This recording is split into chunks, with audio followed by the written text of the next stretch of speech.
Oi galera, tudo certo? Espero que sim. Agora nós vamos falar da teoria reformista, que como eu falei para vocês na última aula, é a teoria mais coerente e mais compatível com o que a gente vê em relação ao crescimento ou diminuição das taxas de natalidade em cada país.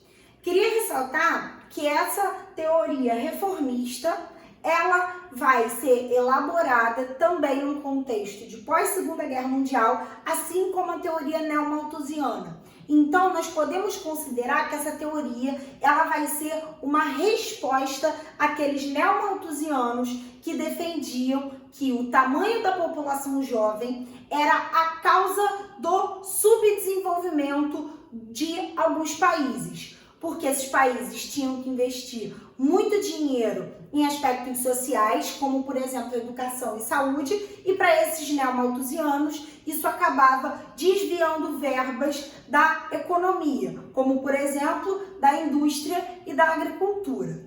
E o que os reformistas vão fazer, galera? Eles vão inverter isso. Ao invés de falar que o tamanho da população é a causa da pobreza e do subdesenvolvimento, eles vão alegar que a pobreza e o subdesenvolvimento são as causas do crescimento populacional, das elevadas taxas de natalidade.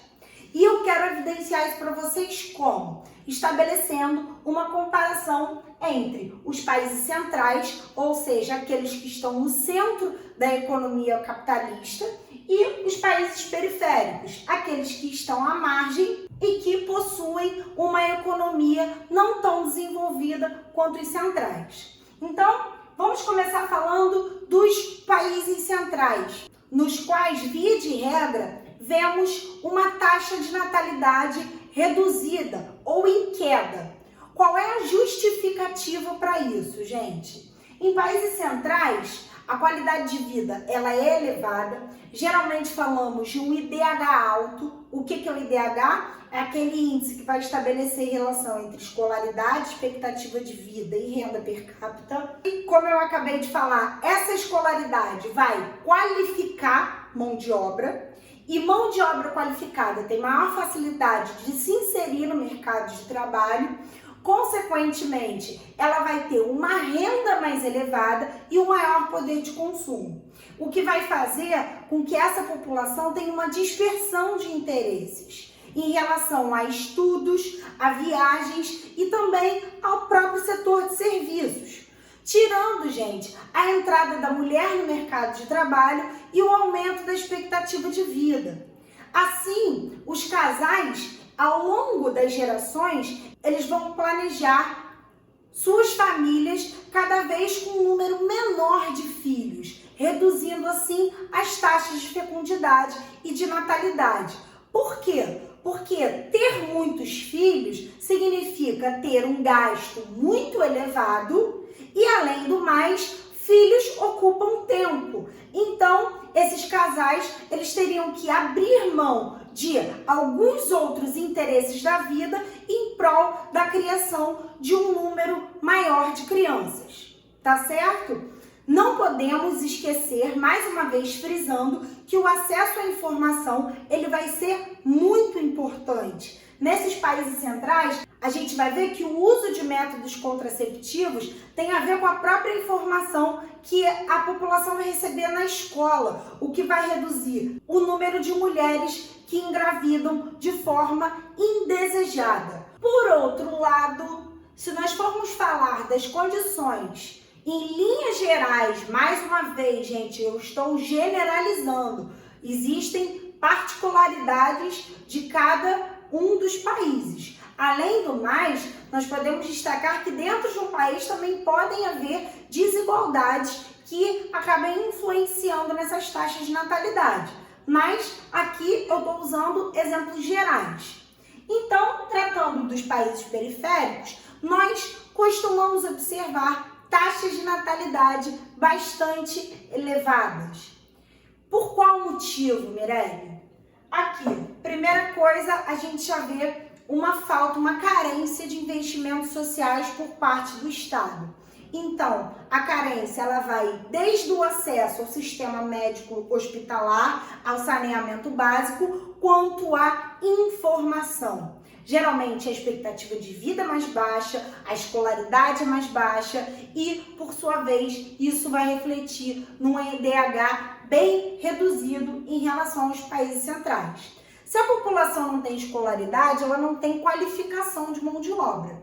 Então vai ter uma massa trabalhadora desqualificada que ou vai receber baixos salários ou vai viver numa situação de desemprego ou de subemprego, ou seja, vai se inserir no mercado informal. Além do mais, a escolaridade mais baixa, ela faz com que essa população não tenha tanto acesso à informação. Então, as meninas, as mulheres, elas entendem menos do seu ciclo. Também não tem tanto acesso à informação no que diz respeito ao uso de métodos contraceptivos. O que vai fazer com que grande parte da população acabe crescendo em condições precárias.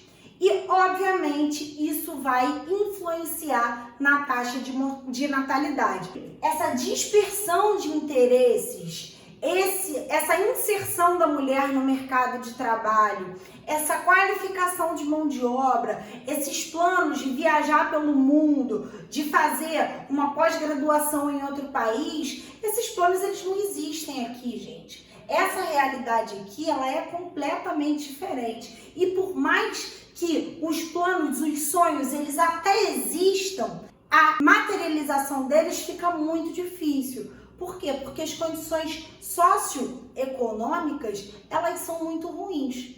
E por esse motivo, a gente percebe que as taxas de natalidade aqui, elas são muito mais altas. Mirelle, onde você quer chegar com isso tudo?